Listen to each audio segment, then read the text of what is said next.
Se está buscando un inversor privado, es decir, una empresa. Creo que 9 empresas han participado en la licitación, todavía no se ha adjudicado. Son grandes empresas internacionales. Entre AENA y la empresa seleccionada en la licitación, AENA pone, digamos, el terreno como pago en especie y el inversor tiene el derecho de superficie y luego, pues claro, digamos, la mayor parte del lucro de... En una palabra, privatización, ¿no? Justo. Vale. Más De privatización. recursos públicos, porque esos terrenos Vale. no Ya, claro. o sea, bueno, estamos de acuerdo. AENA siempre se enfada mucho con nosotros cuando unimos estas cosas, ¿no? Porque dice que son intervenciones diferentes. Bajo mi punto de vista, o sea, es que no se puede separar ni obviar esto, por ejemplo, porque esto está basado en el aumento de la capacidad aérea del aeropuerto. Una cuestión importante es que siempre se habla de pasajeros al año, de lo que nunca se habla son de las operaciones de carga y de mercancías, que al final de 2021, estuvimos mirando las estadísticas, ya están en niveles de 2019, ¿no? Y eso es lo que posibilita que las empresas, los Amazons y de este tipo, se instalen, ¿no? En estos polos logísticos. O sea que para mí no podemos, o sea, es un todo, ¿no? Conjunto. Y ahí está metido el tráfico rodado, porque claro, al aumentar la actividad, aumentamos el tráfico. Claro, eso os voy a comentar algún cálculo que hemos hecho ahora en lo de los impactos, ¿no? Que de eso nadie habla. Claro. Entonces, nuestra interpretación de esto en cuanto a los impactos que este proyecto podía tener. Y retomando un poco los impactos que hablábamos antes. Emisiones de gases de efecto invernadero. Pues solo teniendo en cuenta el aumento de los pasajeros y pasajeras que se pretende con esta intervención, pasaríamos de que el aeropuerto estaba emitiendo 7 millones de toneladas a casi 10, ¿no? Lo cual supondría subir, ahora ya no recuerdo, pero en ese escalafón de los principales aeropuertos europeos emisores, ¿no? Según el inventario de emisiones del Ayuntamiento de Madrid, entre el 99 y 2019, las emisiones de CO2 bajaron un 6%. Digamos, el conjunto de las emisiones de CO2. Pero si miras el dato en el sector en el que está metido el aeropuerto, que hay datos como, o sea, hay sectores como estandarizados, y este se llama, está el sector de transporte por carretera, y luego está otros medios de transporte, que en el caso de la Comunidad de Madrid y de la Ciudad de Madrid, fundamentalmente es el aeropuerto, ¿no? Que es Barajas y Cuatro Vientos, pero bueno, fundamentalmente Barajas. Pues en ese sector en concreto, las emisiones de CO2 han aumentado un 28%, o sea que el aeropuerto es como un foco emisor brutal de emisiones de CO2. Y a continuación quería poner un dato para que veáis cómo las cosas guardan una cierta correlación. Siempre nos hablan de que los aviones cada vez son más eficientes, cada vez son más limpios, utilizan menos combustible, y es verdad, o sea, cada vez mejora la tecnología. Pero hay un estudio internacional que además tiene datos desglosados por país y por ejemplo para España, que dice que en el periodo 2013-2019 la eficiencia de combustible, aerodinámica y tal, mejoró un 12%, pero aún así, debido al aumento exponencial de los vuelos, las emisiones aumentaron un 29%, que es casualmente como muy parecido al 28%, ¿no? O sea que no hay mejoras tecnológicas que compensen el aumento tan enorme de los vuelos. Y luego, lo que se decía, ¿no? Las emisiones de gases de efecto invernadero asociadas a los desarrollos urbanísticos. Es decir que, bueno, si entráis en la web de AENA, de Airport City y demás, veréis que hay mucha documentación, hay incluso un libro blanco de cómo construir todos esos desarrollos para que sean sostenibles, y hablan de algún carril bici por ahí, y de alguna línea de autobús y demás. Pero si tenemos en cuenta, bueno, ahí está el decreto 344/2006, que es como el que regula el número de desplazamientos o el que hace una estimación del número de desplazamientos en función de los usos que se le da, pues de oficina, de vivienda y demás, y teniendo en cuenta que estos son desarrollos para oficinas y terciarios, solo ese área 1 pequeñito que hemos visto ahí abajo, 153.000 metros cuadrados, daría más o menos un ratio de casi 23.000 viajes diarios, ¿no?, hacia y desde la zona. Pues como os podéis imaginar, que pongan una línea de la MT o un carril bici, pues no va a hacer disminuir mucho ese número utilizando el vehículo privado, ¿no?, en una zona que ya tiene como unos niveles de demanda muy altos, ¿no?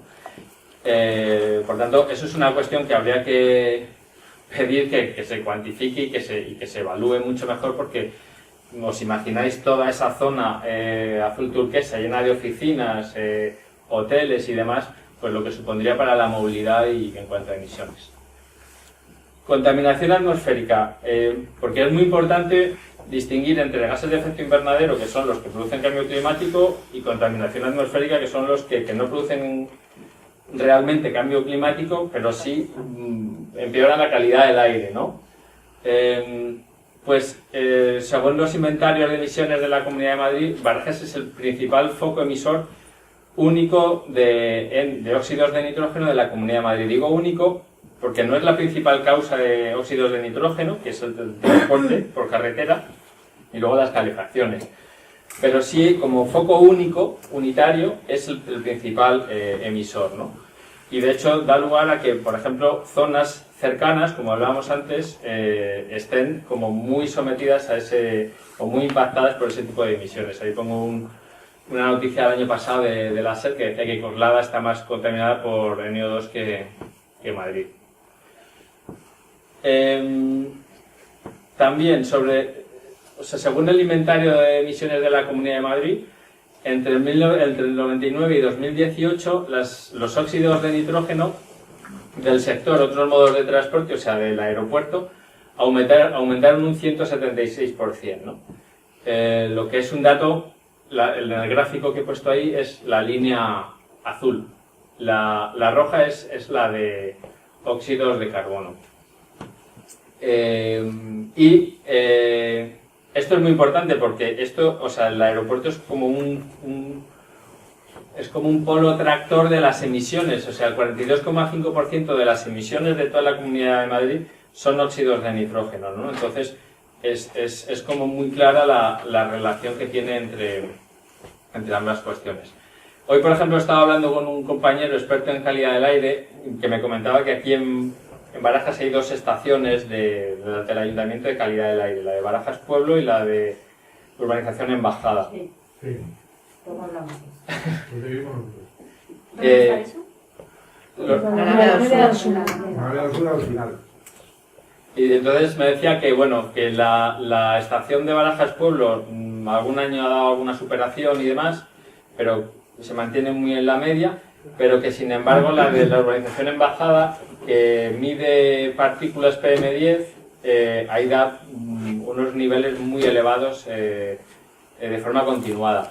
No se sabe muy bien, honestamente no se sabe muy bien si es por el aeropuerto o por qué es, porque los expertos tampoco lo han estudiado mucho, pero el caso es que justo ahí, pues casualmente los niveles son muy... A pesar de que lo han desplazado y lo han metido en un rincón para intentar falsificar los datos. Ajá. A pesar de eso, que lo han metido en un rincón y lo han quitado de donde estaba. A pesar de todo, está disparado. Esa es otra cuestión, que no hay, digamos, como unos criterios estándares para colocar las estaciones donde realmente... No, si estaba bien colocada, pero la quitó la botella, la quitó porque, claro, los datos no le gustaban. Ajá.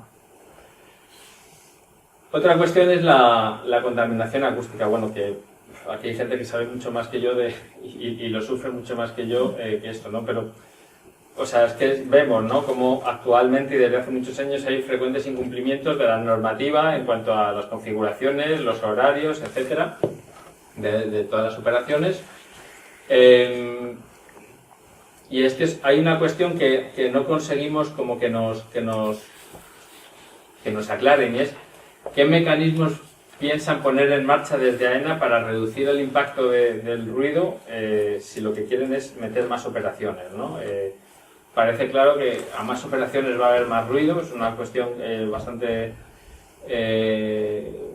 evidente, pero bueno, siempre se escudan en no, hay una normativa y demás, pero bajo nuestro punto de vista pues es una cuestión que no está bien contemplada y no se respeta en absoluto. Y por último, también subrayar que desde un punto de vista ambiental, y ahora veremos los impactos ambientales, que el ruido no solo lo sufrimos en las zonas urbanas, sino que también hay otros espacios naturales, fundamentalmente en los ejes de los ríos Jarama, Henares, Guadalix y Manzanares, espacios de la Red Natura 2000, donde hay claras afecciones digamos, a los ecosistemas y a la vida de fauna, especialmente avifauna y demás. Y esto tampoco se tiene en cuenta en el estudio de impacto ambiental del proyecto AMBAR, ¿no? Con las nuevas propuestas de rutas. En cuanto a afecciones ambientales, la primera y más, digamos, más evidente son las colisiones con avifauna, y es que en el entorno de operaciones del aeropuerto, de entradas, salidas y aproximaciones, hay 7 áreas protegidas, tanto zona de especial protección para las aves y zonas de especial conservación, ¿no?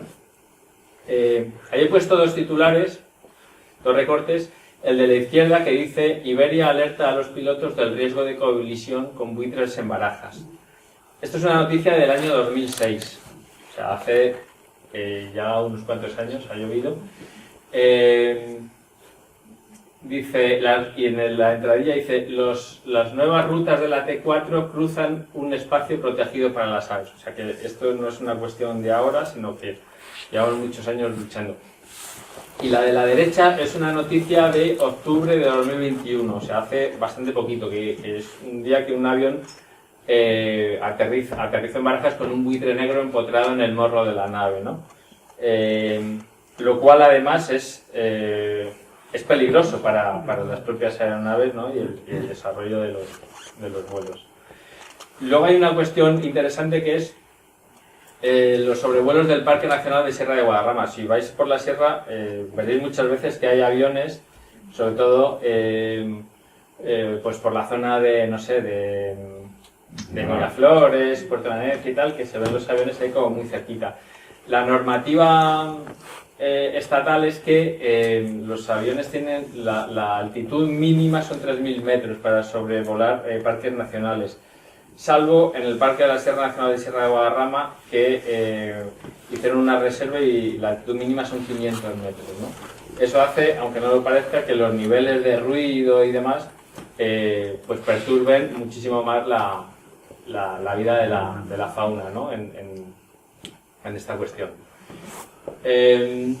Y luego, este es un tema fundamental para nosotros, ¿no? Es decir, que la economía al servicio de quién, ¿no? Porque se nos vende muchas veces que este proyecto, igual que otros, pues se hace para generar desarrollo económico, para generar empleo, y esta es una cuestión pues crucial, ¿no? Y entiendo que para las vecinas y los vecinos de Barajas y de zonas cercanas al aeropuerto, pues esto es un tema sensible. Bajo nuestro punto de vista, esto no es un proyecto que realmente vaya a ayudar a generar empleo de calidad y desarrollo y demás como nos lo ven, ¿no? Bajo nuestro punto de vista es un proyecto especulativo más enfocado a, pues por así decirlo, darle liquidez a AENA, que no deja de ser una empresa que en un 49% está formado por inversores privados, fondos de inversión, etcétera, etcétera, en un momento realmente muy complicado desde el punto de vista financiero para ellos, ¿no? Y me gustaría recalcar el irreal. ¿Por qué? Porque es muy parecido a la operación Chamartín. O sea, tenemos como un horizonte larguísimo hasta 2060, en el que necesitamos que grandes fondos de inversión, grandes empresas vengan con su dinero, y luego les vamos a, por así decirlo, dejarles hacer un poco lo que quieran, ¿no? Es decir, que una empresa puede llegar adquiere ese área 1, 153.000 metros cuadrados, lo puede luego vender a otra empresa, etc. O sea, va todo como un poco, es como un poco el cuento de la lechera, ¿no? Por eso he puesto ahí ese recorte que es del 25 de enero, de OK Diario, que dice: AENA descarta construir hoteles y oficinas en su Airport City de Barajas por la floja demanda. Bueno, yo no soy economista, pero cuando se publicó el proyecto, si te ponías a buscar, digamos, la disponibilidad o la demanda de oficinas en Madrid, pues es que sobran oficinas en Madrid. Con las pautas de teletrabajo y demás, aún más. Pero es que además, justo vuelvo a la Operación Chamartín, es que en la Operación Chamartín quieren hacer otras 30 torres llenas de oficinas que nadie va a demandar, ¿no? Entonces, es como, para nosotros, y hablando así un poco en plata, es como un gran pelotazo, una patada a seguir, muy poco basado en la realidad, ¿no? El tema del empleo, ¿no? Que luego, pues oye, me gustaría que también cada uno diera su opinión, porque igual no estoy de acuerdo, ¿no? Pero a nosotras, o sea, ampliaciones de aeropuertos de características como política de creación de empleo, pues no lo vemos, la verdad, no nos parece, y mucho menos de creación de empleo de calidad, ¿no? que debería ser nuestro objetivo. ¿Por qué no lo vemos? Porque, o sea, si se analiza, el sector tiene como una vulnerabilidad estructural en el medio y largo plazo muy grande, por varios factores. El primero es porque todavía se está recuperando el tráfico aéreo por la pandemia, y sobre todo se está recuperando con un ritmo mucho más lento el tráfico de larga distancia, los vuelos de larga distancia, que los estudios demuestran que son los que más empleo, etcétera, etcétera, crean a medio y largo plazo en los aeropuertos y en los operadores, ¿no? Las aerolíneas. Por otro lado, estamos como en un proceso que de cada vez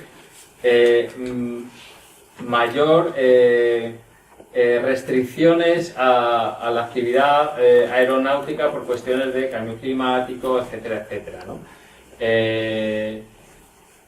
En tercer lugar, hay un proceso claro de concentración por la situación financiera y económica de las aerolíneas, sobre todo de concentración empresarial. O sea, cada vez va a haber menos aerolíneas, cada vez el panorama va a estar como más comprimido. Y de hecho hay estudios, ahora os enseñaré alguno, y si a quien los quiera ojear se le puede enviar, que ya hay estudios, ¿no?, que demuestran que incluso en periodos de expansión del número de pasajeros, el número de empleados del sector disminuye por la competitividad atroz entre operadores, porque cada vez se tiende más a la digitalización y a no emplear el recurso humano, sino el recurso tecnológico. Y luego hay una cuestión de fondo, que es el escenario de crisis energética en el que estamos. Es decir, que ahora, si seguís un poco este tipo de contenidos, las aerolíneas y las instituciones están todo el día hablando de los combustibles sostenibles, etcétera, etcétera, ¿no? Hay una urgencia por invertir en electrocombustibles, en biocombustibles y demás, que no sean derivados del petróleo. Pero hasta que ese momento llegue, van a pasar pues alguna década, ¿no? Y la propia industria lo dice. Por tanto, cada vez va a ser más escaso el combustible, el queroseno. Los precios por poder volar subirán, no hay nadie que lo dude, y por tanto es un clima completamente contrario a la creación de empleo y a la expansión de los números que hablan, ¿no? Hay estudios que dicen que en el Reino Unido, después de la crisis de 2008 y demás, una vez que ya se había recuperado el tráfico de pasajeros, todavía había un 17% menos de empleos que antes de la crisis. O sea, lo que demuestra que las tendencias no son de que sea un sector que vaya a crear mucho empleo, más bien a destruirlo. Por tanto, bajo nuestro punto de vista, lo que es necesario hacer y hacer ya es crear planes de desarrollo alternativo de zonas aeroportuarias, ¿no? Y de empezar a diseñar y a poner en marcha planes de transición de trabajadoras hacia otros sectores, ¿no? Esto ya se está haciendo en diferentes países de la Unión Europea. El ejemplo más evidente es, pues, cosas que se están haciendo, por ejemplo, en Alemania y Suiza, es trasvasar personal de cabina y demás a modos ferroviarios de transporte. Esto es como el ejemplo más inmediato, pero hay muchas otras posibilidades, porque además es preciso tampoco simplificar y hay una tipología muy amplia de trabajadores y trabajadoras del sector aeronáutico y de la aviación, ¿no? No son todo pilotos ni tripulantes de cabina, hay personal de tierra, hay ingenieros, hay gente que se dedica a la logística, ¿no? Pero es necesario empezar a hacer ese tipo de transición y de transición justa, ¿no? Intentando poner sobre todo encima de la mesa las necesidades y los derechos de las trabajadoras, de las que muchas veces se habla y con los que se cuenta poco. Aquí, por ejemplo, pongo 3 ejemplos de estudios que se están haciendo, pues el que veis más a la izquierda es un informe que ha hecho un sindicato británico con alguna organización más para la zona de Gatwick, que es una zona que también tiene como basa mucho la ocupación de su gente en el aeropuerto y han hecho o están intentando lanzar un plan para decir, bueno, pues es que con la pandemia el aeropuerto de Gatwick, que aún así es el segundo del Reino Unido, se ha venido abajo en cuanto a empleos.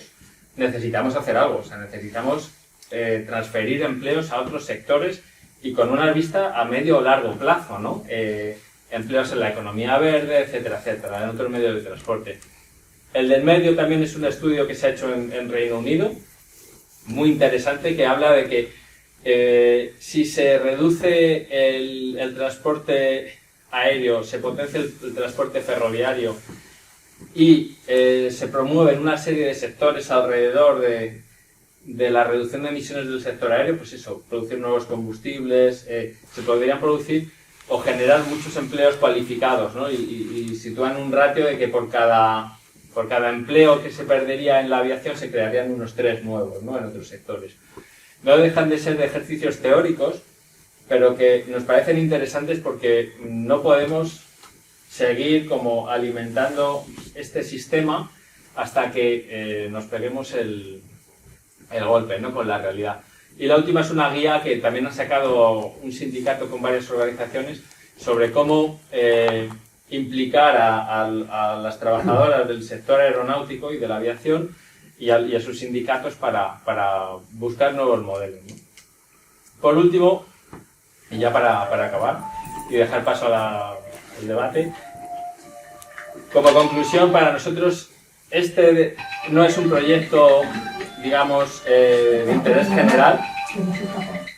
Es un proyecto de alto impacto, primero de alto impacto económico por su coste, que no responde al interés general porque sea fruto de una demanda social para mejorar la movilidad, para mejorar el desarrollo territorial, bueno, y por supuesto para mejorar desde un punto de vista ambiental o climático, ¿no? Hablando con gente de otros municipios de la zona, es como justamente no consideramos este proyecto como bueno para un desarrollo equilibrado de los territorios, ¿no? Es decir, que ese polo logístico que quieren poner ahí probablemente le haga la competencia directa a la zona que está en San Fernando de Henares o a la otra, ¿no? Por tanto, no nos parece algo que responda a una demanda social seria, ¿no? ¿Qué hacemos? Bueno, bajo nuestro punto de vista es necesaria como una mayor movilización social por lo menos para mostrar mayor contestación a este tipo de modelos y a este tipo de proyectos, ¿no? Hoy, por ejemplo, hablaba con una gente de un partido político y les decía que es que en Madrid, en la Comunidad de Madrid, en el Ayuntamiento de Madrid, no ha habido debate sobre esto, no hay información, esto no sale en los medios. Hace unos meses se lo conté a una periodista de la SER y no tenía ni idea. Es decir, que igual que en Barcelona se ha montado un circo bastante grande, que es lo que en última instancia ha hecho que entrara en el debate político y demás, y que se frenara, aquí no hay información al respecto, no hay, y como no hay información no hay debate, ¿no? Y por tanto, bajo nuestro punto de vista, es muy importante la implicación de todos los actores para el cuestionamiento del proyecto. Los que piensen que está mal y los que piensen que está bien. Ayuntamientos, partidos políticos, asociaciones vecinales, de todo tipo, grupos ecologistas. Es decir, que un proyecto de esta magnitud y de estas características no puede implantarse así como invisibilizado, en silencios. Tiene unos impactos que requieren que haya un debate y que realmente haya una decisión como mucho más informada, ¿no?, por parte de todos los actores. Por tanto, bueno, pues forma parte de ese tipo de movilización social este acto que estamos teniendo hoy aquí, que desde la Plataforma contra la Ampliación de Barajas pues estamos intentando repetir en diferentes municipios y zonas, y bueno, pues esperamos que por lo menos se genere debate y que las vecinas, los vecinos pues estén informados de lo que se está cociendo aquí al lado, ¿no? Y ya está. Muchas gracias.